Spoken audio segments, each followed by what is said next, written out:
নমস্কার, কেমন আছেন সবাই? আরেকটি নতুন ব্লগে আপনাদের স্বাগত। আজকে মহা অষ্টমী। এখন আমি রান্না করব পনিরের তরকারি, ক্যাপসিকাম দিয়ে আলু দিয়ে। দেখে নিন কি মশলাগুলো লাগছে: নুন, হলুদ, লঙ্কা গুঁড়ো আর জিরে গুঁড়ো, ধনে গুঁড়ো, আদা বাটা আর কাঁচা লঙ্কা। রোজকার যে মশলাগুলো দিই সেগুলোই দিয়ে আর কি, নর্মাল একটা সিম্পল একটা তরকারি হবে। সাথে লুচি বানাবো। এই যে প্রথমে কড়াইতে তেল দিয়ে পনিরগুলো ভালো করে ভেজে নিলাম। এবার ক্যাপসিকামগুলো ভেজে নিয়েছি আগেই, তারপর আলুগুলো দিয়ে দেবো।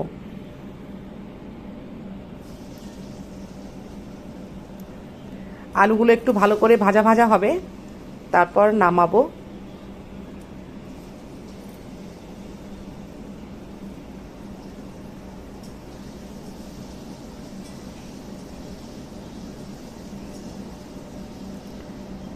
যতক্ষণ লাল না হচ্ছে ততক্ষণ একটু ভাজবো। আলুগুলো ভাজা হয়ে গেছে, দেখেছেন। এর মধ্যে এবার প্রথমে আদা বাটাটা দিয়ে দেবো।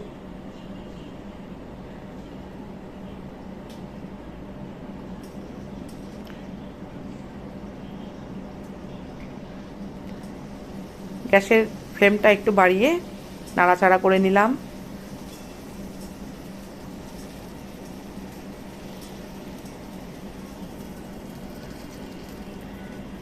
এবার এই কাঁচা লঙ্কা, নুন, হলুদ এগুলো একসাথে দিয়ে দিলাম।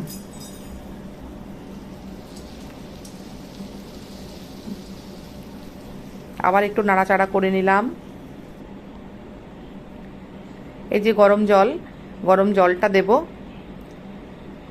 গ্লাসে ঢেলে নিয়েছি অল্প, যতটুকু লাগবে ততটুকু দিয়ে দেব।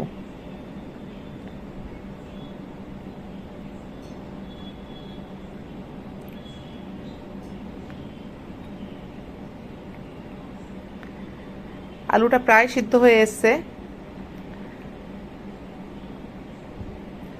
এবার দিয়ে দেব পনিরগুলো।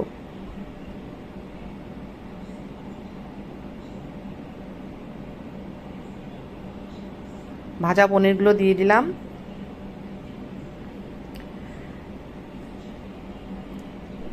কিছুক্ষণ পর ক্যাপসিকাম দেব, তা না হলে ক্যাপসিকামটা একদম গলে যাবে আর ক্যাপসিকামের টেস্টটাও নষ্ট হয়ে যাবে। এবার দেব জিরে গুঁড়োটা।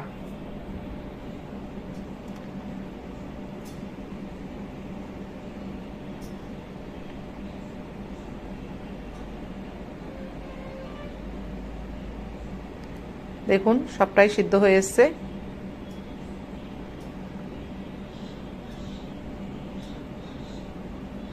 এবার দেব ক্যাপসিকাম, কারণ আর 1 মিনিট মতো রাখবো,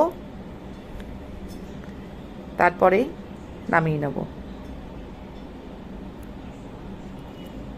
ফুটে উঠেছে। এবার একটু অল্প চিনি দেব টেস্টের জন্য।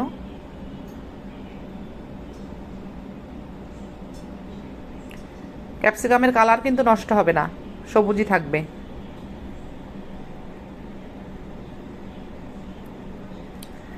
এবার দেব গোলমরিচ গুঁড়ো, এটাতেই আসল টেস্টটা আসবে।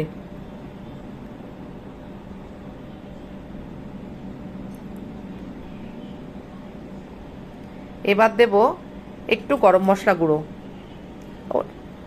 ঘিটা দিয়ে দিলাম আগে, তারপরে গরম মশলাটা দেবো।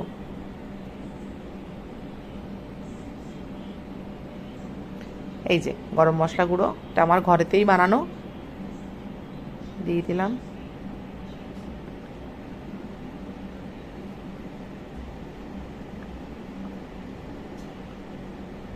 এই যে এবার দেখুন নামিয়ে ফেলেছি।